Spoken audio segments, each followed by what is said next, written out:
फडणवीस सरकारचं खाते वाटप जाहीर बहुचर्चित राहिलेलं गृह खातं मुख्यमंत्री देवेंद्र फडणवीसांकडेच कायम। याशिवाय गृह ऊर्जा खात्याचा कारभारही फडणवीसांकडे।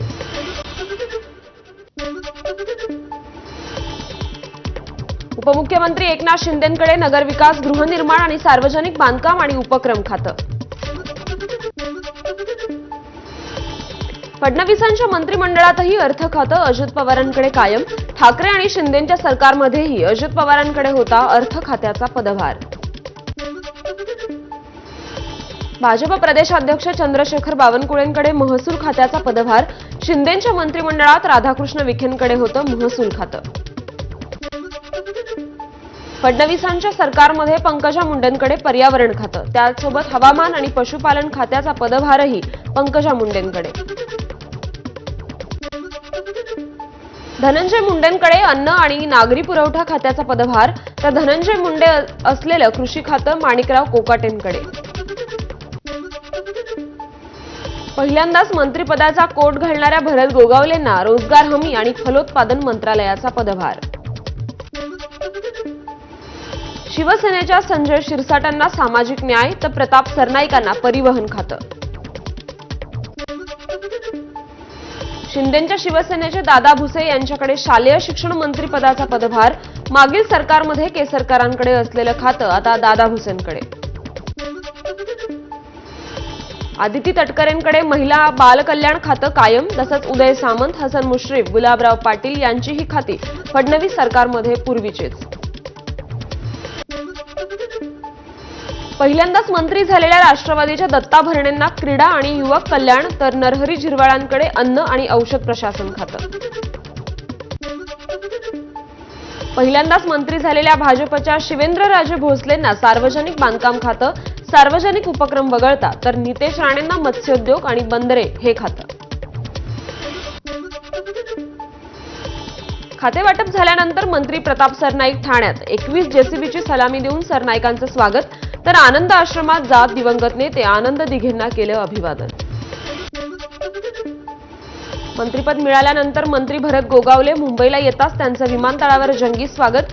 गोगावलेंच्या स्वागतासाठी रायगडहून कार्यकर्ते थेट मुंबईत।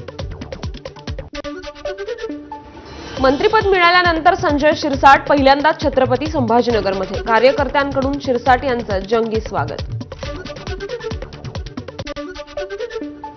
हसन मुश्रीफांचा कागलमध्ये भव्य नागरी सत्कार। मंत्रिपदाची शपथ घेतल्यानंतर पहिल्यांदाच कागलमध्ये आलेल्या मुश्रीफांचं गैबी चौकात जंगी स्वागत।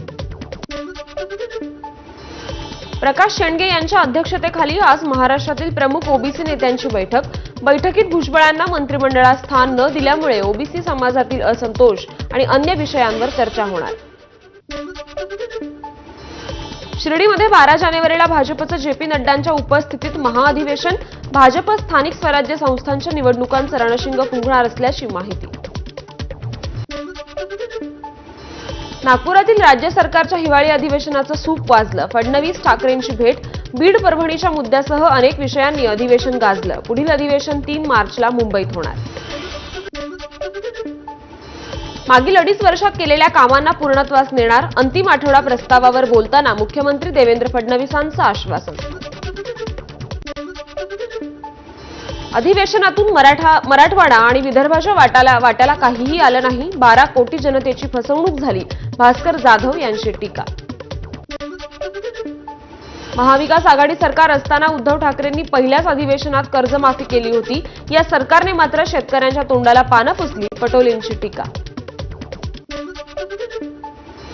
विदर्भाचे मुद्दे आम्ही सभागृहात मांडले, विरोधक मात्र पायऱ्यांवर आंदोलन करत बसले। विरोधकांच्या टीकेला फडणवीसांचं उत्तर।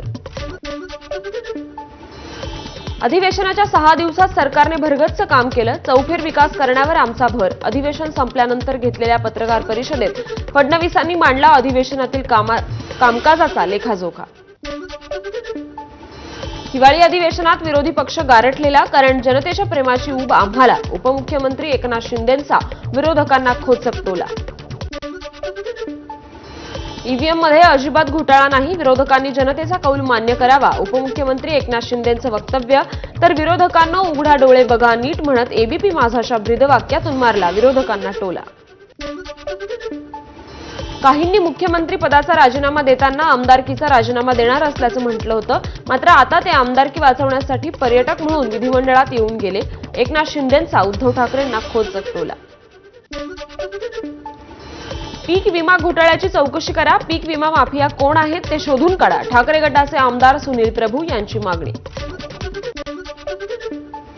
विविध पुलांच्या गर्डर लॉन्चिंगसाठी आज मध्य रेल्वेवर ट्रॅफिक आणि पॉवर ब्लॉक. एक्सप्रेसचे मार्ग बदलले जाणार असून काही उपनगरीय सेवा रद्द.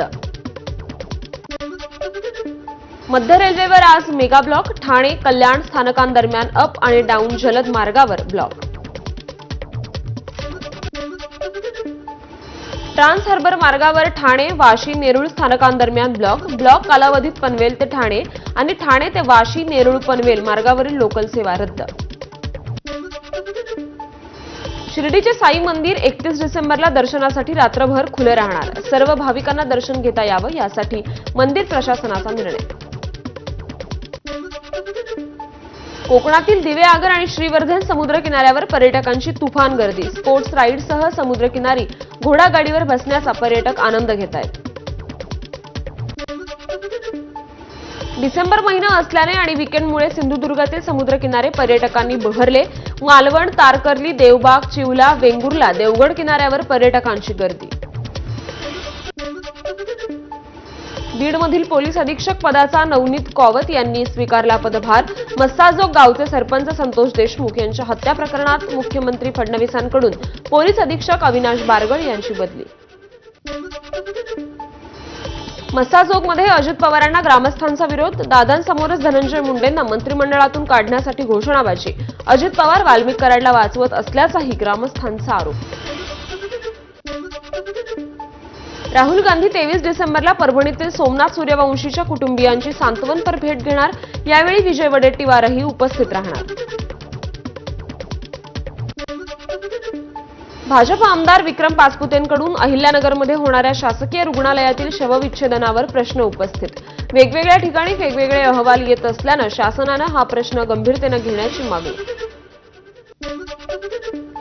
माजी मुख्यमंत्री उद्धव ठाकरे आणि आदित्य ठाकरे 5 जानेवारीला तर लोकसभेचे विरोधी पक्षनेते राहुल गांधी आणि दिल्लीचे माजी मुख्यमंत्री अरविंद केजरीवाल 10 जानेवारीला मार्कडवाडीला जाणार असल्याची माहिती.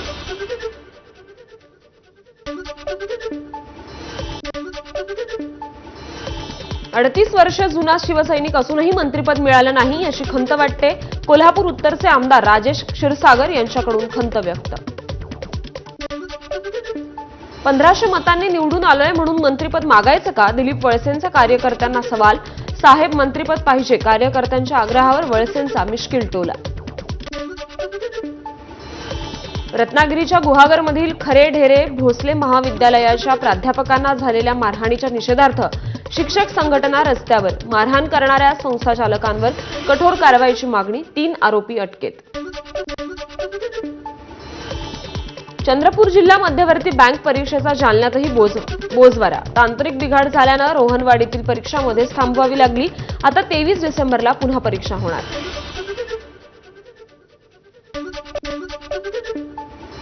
आणि या बातम्यांसहित बुलेटिनमध्ये एक छोटासा ब्रेक घेतोय. पाहत रहा एबीपी माझा.